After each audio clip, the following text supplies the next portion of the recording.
우리는 이 세상을 살아가면서 수없이 많은 이름들을 듣기도 하고 불려지기도 합니다.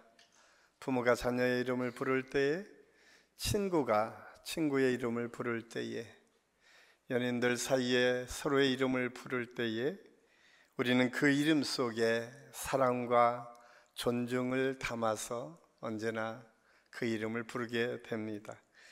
이름은 단순한 호칭을 넘어서 그 사람의 본질과 정체성을 담고 있기 때문에 그렇습니다. 동양 문화에서 이름이 얼마나 중요했는지, 이 중국에서는 개인의 운명과 인격을 반영하는 것으로 알아서 이름 지을 때마다 참 고심하고 지었다라고 합니다. 특별히 우리나라에서도 자녀들의 이름을 지을 때 부모님들이 어떻게 하든 그 미래를 생각하고 어떻게 하면 우리 아이들이 그 이름을 통해서 불려질 때마다 그 이름을 통해서 주시는 비전이 있을까를 생각하며 잘 이름을 짓는 것을 생각하고, 어떤 분들은 장명가에 가서 이름을 짓기도 했습니다. 그런데 최근에는 이 부모님이 지어준 이름이 마음에 들지 않아서 이제 이름을 바꿔야겠다라고 하는 생각되는 분들은 이제 가정법원에 신고하기만 해도 이름을 바꿀 수 있는 절차들이 진행되어서 이제는 내 이름도 바꿀 수 있는 시대가 되었음을 알 수가 있습니다. 이렇듯 이름이 갖고 있는 특별한 의미들이 있는 것과 마찬가지로 성경에서도 이름에 아주 중요한 의미를 부여하고 있는 것을 볼 수가 있습니다. 그 대표적인 사람이 아브라함입니다. 우리가 일반적으로 아브라함, 열국의 아버지, 믿음의 조상 아브라함으로 이해하고 있는데, 원래 창세기 12장에 처음 아브라함이 등장할 때는 아브람이라고 하는 말로 표현되어 있습니다. 그 의미가 조금 다릅니다. 아브람은 높이는 아버지를 높여준다라고 하는 의미만 있다라고 하면, 아브라함은 열국의 아버지, 모든 열방의 대표대가 되는 아버지라고 하는 이름이 담겨져 있음을 알 수가 있습니다. 하나님께서도 그렇게 아브라함에서 그냥 한 가정에 존중받는 아버지로 그 일생을 마치는 것이 아니라 영원히 믿음의 조상 아브라함으로 기억되도록 그 이름을 바꾸셔서 그에게 사명을 주셨고 그렇게 살도록 인도해 주셨음을 알 수가 있습니다. 아브라함과 아브라함은 그래도 우리가 잘 이해가 되지 않는데 아주 분명하게 이해되는 사람이 있어요. 그 사람은 바로 야곱입니다. 야곱의 본래 이름의 뜻은 속이는 자라고 하는 의미가 있습니다. 그 이름이 그래서 그런지 그는 그 형 에서를 속이고 또 그 외삼촌 라반의 집에 가서는 라반을 속이는 일을 하는 것을 성경은 묘사하고 있습니다. 그렇게 살았던 야곱이 이제 하나님과 야복강가에서 하나님이 보낸 천사와 씨름하며 하나님께 축복받기를 원하고 힘을 다해서 기도했을 때에 그 천사를 놓지 않고 하나님께 부르짖었어요. 하나님께서 내게 복을 주셔야 되겠습니다. 그러자 하나님의 천사가 그 환도표를 쳐서 골절시키고 나서 주신 이름, 그 이름이 이스라엘이라고 하는 이름입니다. 하나님과 겨루어 이겼다라고 하는 의미가 그 속에 담겨져 있습니다. 이 이스라엘이라고 하는 이름이 이스라엘의 민족의 이름으로, 이스라엘의 민족을 형성하는 이름으로 시작되었음을 성경을 통해서 우리가 알 수가 있습니다. 이렇게 이름은 단순히 의미를 떠나서 그 의미를 통해서 사명까지 부여받도록 하나님께서 사용하여 주셨음을 성경을 통해서 우리가 알 수가 있습니다. 그렇다면 인간의 이름도 이렇게 귀하게 쓰여졌다라고 하면 하나님의 이름이야 얼마나 귀하겠습니까? 하나님의 이름은 단순한 호칭이 아닙니다. 하나님의 존재, 성품 그리고 권위를 나타냅니다. 그래서 출애굽기 3장 14절 말씀에 보면 모세가 하나님을 만나고 먼저 하나님께 묻습니다. 누구십니까? 라고 물었을 때 하나님께서 나는 스스로 있는 자다 라고 말씀하시면서 너희가 나를 부를 때는 여호와라 호칭을 사용하라고 말씀합니다. 여호와, 야훼라고 하는 이름으로 하나님이 불려지고 있음을 알 수가 있습니다. 그런데 이 여호와 하나님은 단순히 여호와라고 하는 이름만 불려진 것이 아니라 창세기 22장에 보면 하나밖에 없는 아들 이삭을 바치라고 하나님께서 명령했을 때에 그 순종의 믿음을 가지고 아브라함이 모리아산에서 그 아들을 죽이려 할 그때에 황급하게 천사를 보내서 맞고 한 양을 준비해서 번제로 드리도록 하시면서 여호와 이레의 하나님에 대해서 소개하고 있습니다. 여호와 이레, 준비하시는 하나님이라고 하는 표현이 그 속에 담겨져 있습니다. 또한 하나님께서 이스라엘 백성들을 애굽에서 탈출시키시고 광야를 지나면서 사흘길이 지나서 마라라고 하는 곳에 도달했을 때에 마라에 쓴물이 있어서 사람들이 모세를 원망하면서 이 물이 있어서 마실 수 없습니다 라고 했을 때 모세가 기도했을 때 한 나무의 가지를 던져 그 물이 변하도록 했었는데 단물이 되었다라고 하고 그에 이어서 주신 말씀이 나는 치료하는 여호와다라고 말씀하시면서 여호와 라파라고 하는 말로 하나님의 이름을 증거했음을 알 수가 있습니다. 그 외에도 하나님은 여호와 샬롬이라고 하는 말로 표현되기도 하고 엘 샤다이라고 하는 말로 표현하고 여러 신명이 있는데 가장 대표되는 이름이 여호와 야훼 하나님의 이름이 쓰여졌음을 성경을 통해서 알 수가 있습니다.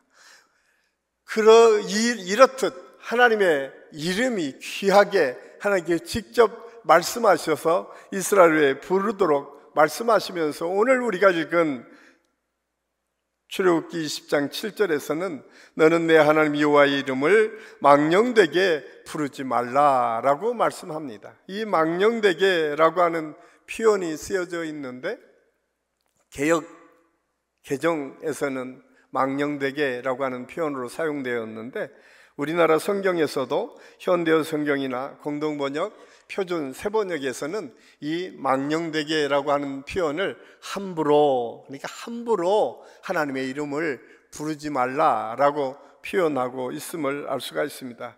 NIV 성경에서는 미스유즈라고 하는 말로 사용돼서 남용하지 말라, 잘못 사용하지 말라라고 하는 표현으로 사용되어 있어요. 원래 히브리어 원어의 뜻을 보면 라쏴웨라고 하는 말로 쓰여져 있는데 이 라쏴웨라고 하는 이 말은 헛되이 무가치하게 거짓되게 경솔하게 사용하지 말라고 말씀하고 있습니다. 이렇듯 하나님의 이름을 오용하거나 남용하거나 무가치하게 사용하지 말 것을 아주 엄중하게 경고하고 있는 것을 볼 수가 있습니다. 사랑하는 안식교 성도 여러분, 오늘날 우리는 하나님의 이름을 어떻게 사용하고 있습니까? 혹시 신앙생활을 하면서 습관적으로 하나님의 이름을 부르고 있지는 않습니까? 때로는 하나님을 경외하는 마음 없이 그 이름을 말하고 하나님의 이름을 자신의 이익을 위해 이용하지는 않습니까? 하나님께서는 하나님의 이름을 가볍게 여기는 자를 오늘 말씀해 보니까 결코 죄 없다 하시지 않겠다라고 아주 무엄하게 경고하고 있습니다. 이는 우리가 하나님의 이름을 대하는 태도, 곧 하나님과의 관계를 결정하는 중요한 요소가 되기 때문임을 알 수가 있습니다. 오늘 우리는 제3계명 말씀을 통해서 하나님의 이름을 거룩히 여기는 것이 무엇인지, 그리고 우리의 삶 속에서 하나님의 이름을 어떻게 존중해야 되는지를 함께 살펴보려고 합니다. 가장 먼저 하나님의 이름은 하나님의 권위와 존재를 대표하고 있음을 알 수가 있습니다. 우리나라에서도 예전에는 아버지의 이름을 부를 때에 혹시 어른들이 아버지의 이름을 부를 때 이렇게 묻습니다. 자네 아버지 함자가 어떻게 되나? 라고 묻죠. 많은 사람들이 그냥 아버지 이름 이렇게 묻지 않고 함자가 어떻게 되냐라고 물었을 때 여러분은 어떻게 배우셨습니까? 저는 어려서 저희 집안이 뼈대 있는 집안이라고 이야기하면서 꼭 이름 옆에 자자를 붙여서 만약에 제 이름을 하면 윤, 교자, 희자입니다. 이렇게 아버지의 이름을 부르라고 제가 배웠어요. 그러지 않으면 마치 천한 사람이 되는 것처럼 아주 예절을 지키는 말로 이 이름을 대신 표현하라고 배웠습니다. 이때 이름 한자어가 함자라고 함이라고 하는 이 한자어는 제갈함이라고 하는 의미가 그 속에 담겨져 있습니다. 이 제갈이라고 하는 의미는 말의 입에 물려 말을 다루기 위한 막대 또는 소리를 내거나 말을 하지 못하도록 사람의 입에 물리는 물건을 가리키게 됩니다. 이 뜻 이름이라고 하는 의미 속에 함자라고 표현했다라고 하는 것은 이름을 무겁게 고귀하게 그렇게 여기며 이름을 부르라고 하는 의미입니다. 그런데 이런 양반 집안에서도 이렇게 배웠잖아요. 그런데 왕이면 오죽하겠습니까? 왕의 이름을 함부로 부를 수가 없었습니다. 그래서 예전에는 피휘법이라고 하는 말로 표현되고 있는 왕의 이름 중에 한 단어를 빼서 이름을 쓰거나 또는 다른 호칭을 붙여서 불렀죠. 우리가 대표적으로 사극에서 보면 전하, 마마라고 하는 표현, 이것이 대신하는 호칭을 의미합니다. 그래서 왕의 이름을 부르기 전에 전하, 마마라고 하는 표현을 사용한 것처럼 성경에서도 그렇게 하나님의 이름을 귀하게 여겼음을 알 수가 있습니다. 특별히 이스라엘 백성들이 하나님의 이름 야훼라고 하는 이름을 부를 때는 특히 성경에 이스라엘 백성들이 늘 배웠던 게 뭐예요? 하나님의 말씀을 읽는 거 아니었어요? 읽고 암송하는 것이었는데 하나님의 말씀을 읽고 암송할 때 하나님의 이름이 나오게 되면 바로 학자들마다 좀 견해가 다르지만 묵음으로 하고 지나가거나 또는 아도나이라고 하는 말로 표현되어 있습니다. 여호와 이름 대신 아도나이라고 하는 말로, 아도나이라고 하는 뜻은 나의 주님이라고 하는 의미입니다. 그런데 이 아도나이가 구약 성경에 340번이 등장한 걸 보면 얼마나 많이 이스라엘 사람들이 하나님의 이름을 귀하게 여겼는지를 반증하고 있습니다.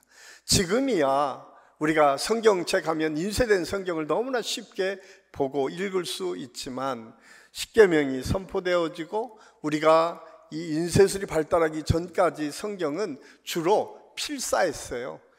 양피 가죽에 한 사람 한 사람이 썼다는 거예요. 그런데 놀랍게도 그 필사하는 사람들은 아무나 필사한 것이 아니라 어떤 지위에 있었던 사람들, 특별한 사람들을 세워서 필사하도록 했는데 그들이 성경을 옮겨서 적으면서 여호와라고 하는 이름이 나오면 갑자기 멈추고 붓을 깨끗이 씻었다고 합니다.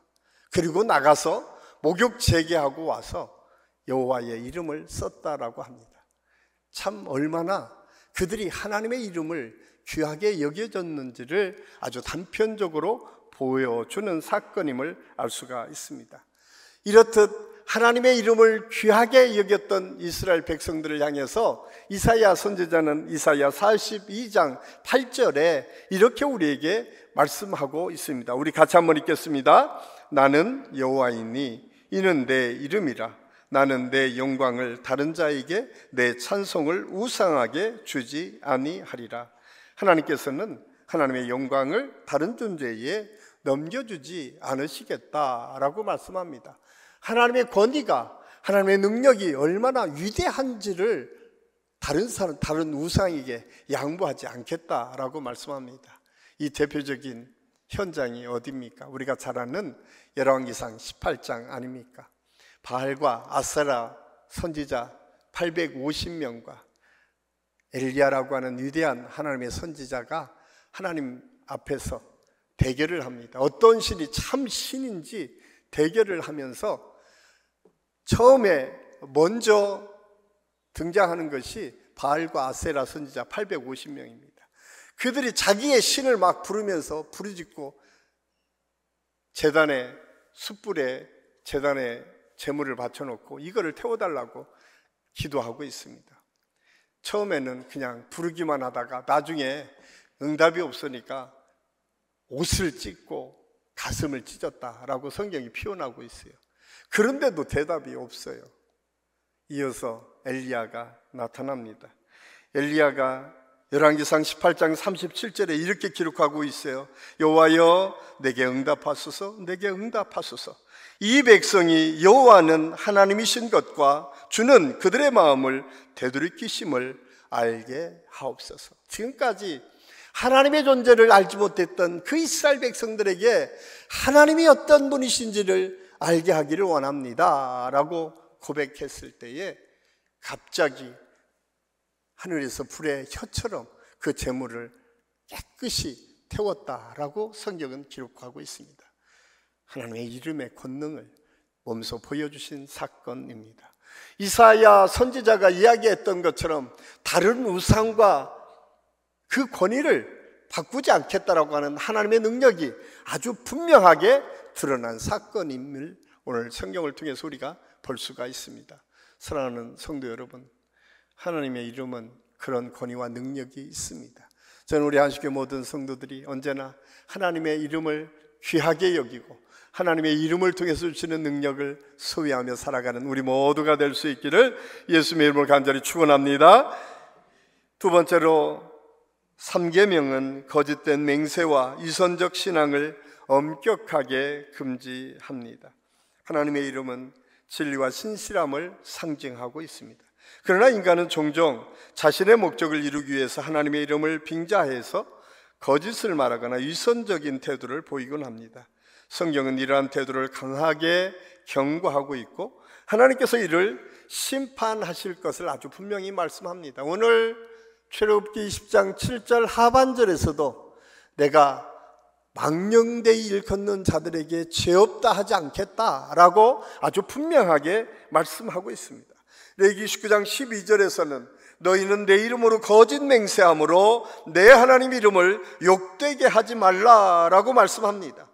거짓된 맹세를 하지 말라는 것입니다. 거짓 맹세는 하나님의 이름을 남용하는 대표적인 행위라고 하는 사실을 말씀하고 있어요.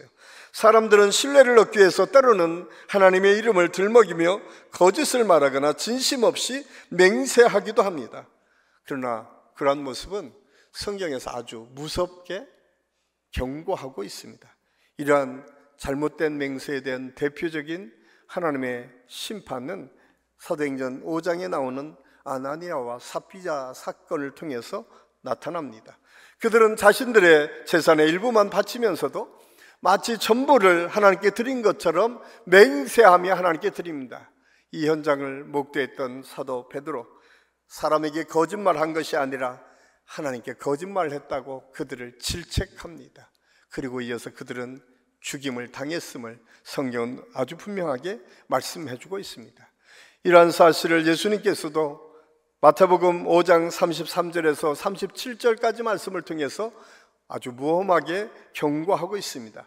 옛 사람에게 말한 바 헛된 맹세를 하지 말고 내 맹세한 것을 주께 지키라 하였다는 것을 너희가 들었으나 나는 너에게 이르노니 도무지 맹세하지 말라. 오직 너희 말은 예 하고 아니요 하라. 예수님께서는 맹세하지 말고 우리 말이 정직하고 진실해야 됨을 말씀하고 있습니다. 맹세하지 않고는 신뢰받는 사람이 되려면 어떻게 해야 될까요? 우리가 정직하게 행동하고 정직하게 보이면 됩니다. 또한 하나님의 말씀대로 정직하게 살았던 히스기야 왕 때의 일입니다. 열왕기하 18장에 보면 히스기야 왕은 산당을 제거하고 그들이 우상으로 섬겼던 놋뱀을 깨트려 버렸습니다. 오직 여호와의 성전에서 하나님만을 높이는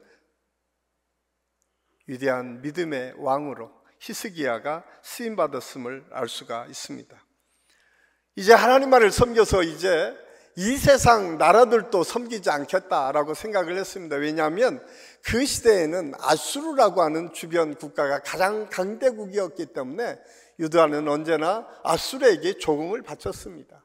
그런데 히스기야가 하나님을 온전히 믿는 믿음을 통해서 이제 더 이상 아수르에게도 조공을 바치지 않는 거예요. 사느립 왕이 보니까 아니 조공을 안 바치니까 너무 화가 나니까 랍사게라고 하는 군대 장관을 보내서 전쟁을 일으킵니다. 그러자 히스기야 왕이 사람을 보내어서 화친을 맺자고 제안합니다. 이제 우리가 더 이상 싸우지 말고 화해합시다. 그러자 그 이야기를 들은 랍사게가 이렇게 이야기합니다. 너희가 믿는 여호와가 너희를 구원하지 못할 것이다. 너희가 믿는 신은 다른 나라의 신들과 다르지 않다. 그것도 모든 이스라엘 백성들 앞에 아주 크게 떠들면서 이야기를 하는 거예요. 그 이야기를 들었던 히스기야, 그는 하나님 앞에 나갑니다. 그러면서 하나님께 기도합니다. 하나님, 이 상황을 어떻게 해야 될까요? 우리가 열왕기 하에 보면 이어서 하나님께서 직접 아수르 그 대군을 무찌려 주십니다. 더 놀라운 것은 랍사게가 거기에서 죽임을 당한다는 거예요.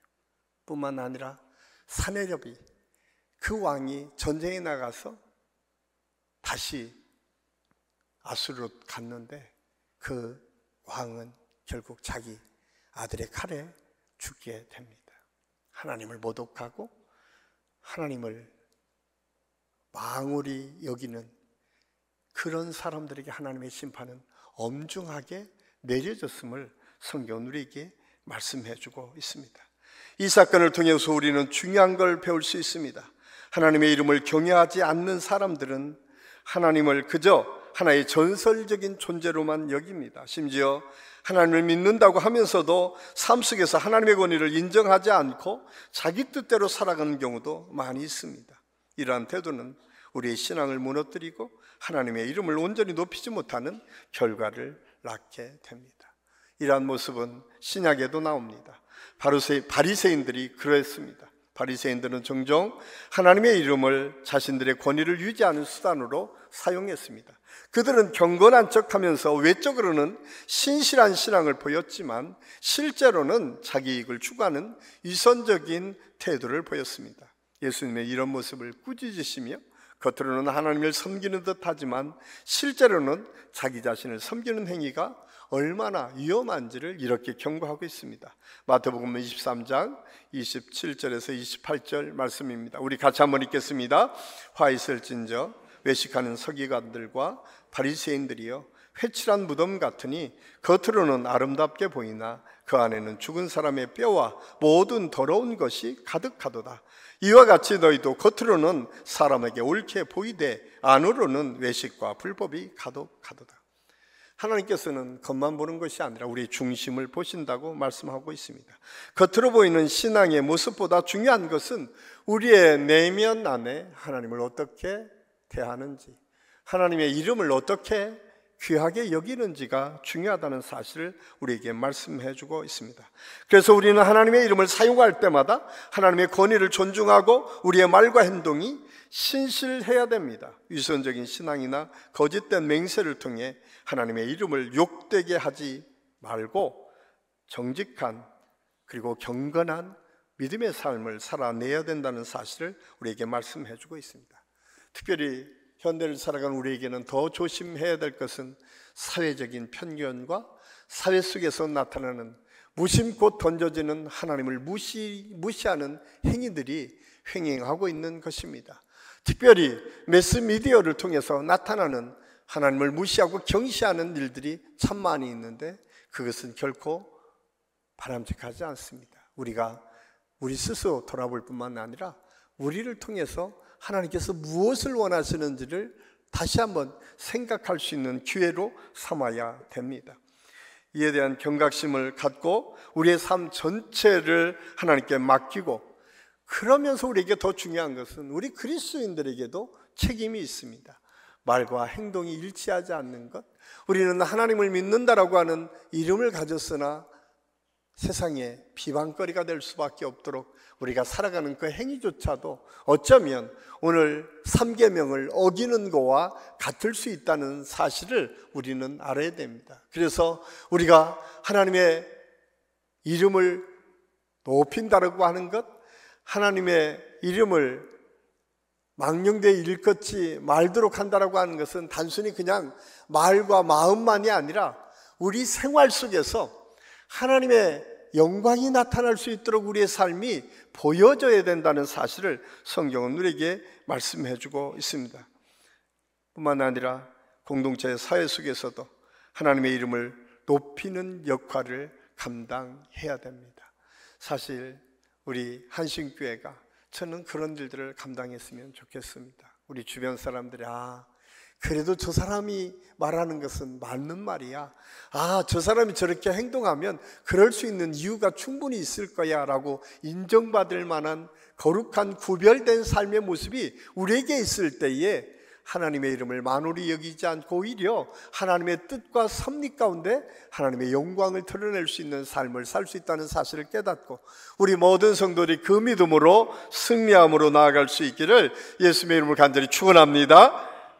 뿐만 아니라 하나님의 이름은 축복이 약속되어 있습니다.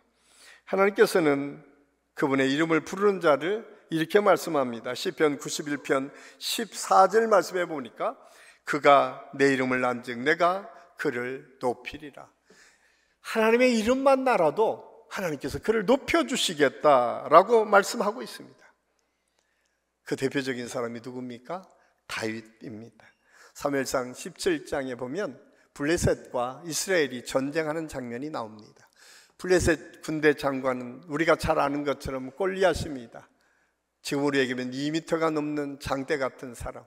전쟁에 나가는 곳곳마다 승리를 해서 골리앗은 그 지역에서는 누구도 대적할 수 없는 위대한 장군이었습니다.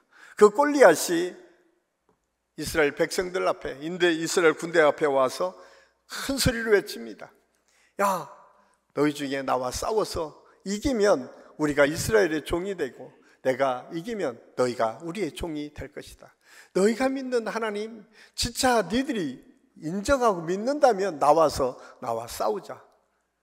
거기에 있는 사울 왕을 중심으로 해서 모든 이스라엘 군대는 아무도 그 앞에 나설 수 없었습니다. 마침 그때에 다윗이 그 형들을 위해서 그 전쟁터에 가게 됩니다. 그것을 보고 다윗은 화가 났습니다. 저 사람이 누군데 하나님을 모욕하냐? 그리고 그는 그 골리앗 앞에 나섭니다. 나서면서 이렇게 고백합니다. 우리가 잘 아는 사무엘상 17장 45절 말씀입니다. 우리 같이 한번 읽겠습니다. 너는 칼과 창과 단창으로 내게 나아오냐? 나는 만군의 여호와의 이름 곧 내가 모욕하는 이스라엘 군대의 하나님의 이름으로 내게 나아가노라. 하나님께서 세운 다윗, 그는 네가 모욕하는 이스라엘의 군대 하나님 그 여호와의 이름으로 내가 나간다 라고 뛰어가며 돌맷돌을 던졌을 때에 골리앗이 쓰러졌다는 사실을 성경은 우리에게 말씀해 주고 있습니다. 하나님의 이름을 높였던 다윗, 그는 하나님께 그 모든 전쟁에서 승리를 가질 뿐만 아니라 이스라엘의 하나님을 높이는 역사를 이루었음을 성경을 통해서 우리가 알 수가 있습니다. 그런데 이 성경의 역사뿐만 아니라 이런 하나님의 이름의 능력은 아주 구체적으로 신약 시대에 아주 구체적으로 우리 삶에서 나타나고 드러났음을 알 수가 있습니다. 이 축복의 약속은 예수 그리스도를 통해서 완성됩니다. 마태복음 1장 21절 말씀에 보면 그 이름을 예수라 하라. 이는 그가 자기 백성을 그들의 죄에서 구원할 자심이니라. 예수라고 하는 이름 속에 구원자라고 하는 이름이 의미가 담겨져 있는 것처럼 예수님의 이름에 능력이 있고 권능의 역사가 있음을 성경은 우리에게 말씀해 주고 있습니다. 이 사실을 사도 바울은 빌립보서 2장 9절에서 11절까지 말씀을 통해서 이렇게 우리에게 말씀하고 있습니다. 우리 같이 한번 읽겠습니다. 이러므로 하나님이 그를 지극히 높여 모든 이름 위에 뛰어난 이름을 주사 하늘에 있는 자들과 땅에 있는 자들과 땅 아래에 있는 자들로 모든 무릎을 예수의 이름에 꿇게 하시고 모든 입으로 예수 그리스도를 주라 시인하여 하나님 아버지께 영광을 돌리게 하셨느니라 라고 말씀합니다. 모든 예수님의 이름 앞에 모든 사람이 무릎을 꿇게 하시겠다. 그리고 하나님의 영광을 드러내시겠다라고 말씀합니다. 이 사실을 알았던 초대교회 사도들은 그들이 가는 곳곳마다 예수의 이름의 권능의 역사를 경험하게 됩니다. 우리가 잘 아는 사도행전 3장에 보면 우리가 베드로와 요한이 성전 미문에 앉아있는 안진뱅이를 보게 됩니다. 늘 구걸하는 그를 보고 어느 날 베드로와 요한이 이렇게 말합니다. 내게 있는 것으로 내게 주노니 나사렛 예수의 이름으로 일어나 걸으라. 놀랍게도 평생 안진뱅이였던 그 사람이 일어나는 역사를 경험했음을 성경은 말씀해 주고 있습니다. 예수의 이름의 능력이 거기에 있습니다. 우리가 잘 아는 것처럼 사도행전 4장 12절에서는 천하 인간에게 구원을 받을 만한 다른 이름을 이 땅에 주신 적이 없다고 하나님은 아주 분명하게 말씀하고 있습니다. 예수의 이름은 우리를 구원하는 능력의 메시지임을 알 수가 있습니다. 뿐만 아니라 사도행전 16장 말씀에 보면 거기에 하나님의 능력의 역사가 어떻게 나타나는지를 증거하고 있고, 사도행전 19장에 가면 에베소에서 일어난 일들이 있죠. 거기에 점치는 사람들이 있을 때에 사도 바울이 가서 예수의 이름으로 그 귀신을 쫓아냅니다. 그러니까 그 주변의 사람들이 예수의 이름에 능력이 있네 라고 생각을 합니다. 그래서 그 당시에 유대 제사장 스게와 7 아들들이 있었는데 그걸 흉내내서 귀신들에게 그렇게 얘기해요. 예수의 이름으로 나와라 라고 하니까 그 귀신이 이렇게 대답해요. 악귀가 대답하여 이르되 내가 예수도 알고 바울도 알거니와 너희는 누구냐 이렇게 물었다는 거예요. 그리고 그들을 매질에서 쫓아냈다라고 하는 거예요. 예수의 이름은 그렇게 오용하고 남용되는 것이 아니라 예수님의 능력을 통해서 예수님을 온전히 신뢰하고 믿는 믿음의 사람들을 통해서 나타났음을 성경 우리에게 말씀해 주고 있습니다. 사랑하는 한식교회 성도 여러분, 우리는 과연 예수님의 이름을 어떻게 사용하고 있습니다. 우리는 예수님의 이름을 진정으로 존귀하게 여기고 있습니까? 아니면 우리의 이익을 위해 예수님의 이름을 이용하고 사용하지는 않습니까? 하나님의 이름을 존중하는 삶, 그것은 입술로만 거룩한 것이 중요한 것이 아니라 우리의 삶과 행동에서 드러나야 됩니다. 그래서 우리가 먼저 생각해야 될 것은 하나님의 이름을 부를 때, 예수 그리스도의 이름을 부를 때는 우리가 늘 신중해야 됩니다. 우리는 하나님의 이름으로 기도하기도 하고 찬양하기도 하고 말씀을 전할 때 신중하게 생각하고 감정적으로 남용하거나 습관적으로 사용하는 것을 하지 않아야 된다는 사실을 오늘 성경 우리에게 말씀해 주고 있습니다. 또 하나 우리가 잊지 말아야 될 것은 거짓 맹세와 이선을 멀리 해야 됩니다. 우리는 말과 행동을 일치하는 삶을 살아야 되는데 하나님의 이름을 빙자하여 자신의 신뢰를 얻으려 하거나 외적으로만 경건한 모습을 보여서 위선으로 하나님을 만홀히 여기지 않아야 된다는 사실을 알 수가 있습니다. 마지막으로 하나님의 이름은 자신의 이익을 위해서 사용해서는 안 됩니다. 하나님의 이름을 이용하여 자신의 뜻을 이루는 것은 결국 하나님을 모독하는 행위라고 하는 사실을 우리는 잊어서는 안 됩니다. 그러기에 사도 바울은 골로새서 3장 17절에서 이렇게 우리에게 말씀하고 있습니다. 우리 같이 한번 읽겠습니다. 또 무엇을 하든지 말에나 일에나 다 주 예수의 이름으로 하고 그를 힘입어 하나님 아버지께 감사하라. 사랑하는 한식교회 성도 여러분, 사도 바울은 그렇게 말합니다. 무엇을 하든지 예수님의 이름으로 하되 하나님께 영광 돌리는 믿음의 삶을 살라. 그렇습니다. 우리는 연약해서 때로는 잘 알지 못해서 또 부지불식간에 실수할 수도 있습니다. 그러나 우리가 하나님의 이름을 사용할 때에, 예수 그리스도의 이름을 사용할 때는 언제나 신중해야 됩니다.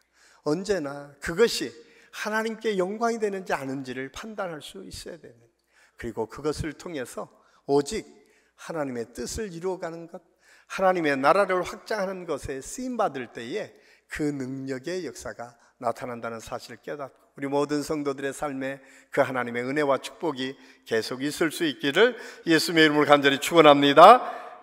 기도하겠습니다. 아버지 하나님, 은혜를 감사합니다. 오늘 말씀을 통해서 우리가 하나님의 이름을 어떻게 사용해야 될지 경거망동하지 않고 오히려 망령되이 일컫지 않기 위해서 우리가 어떻게 해야 될지를 함께 생각했습니다.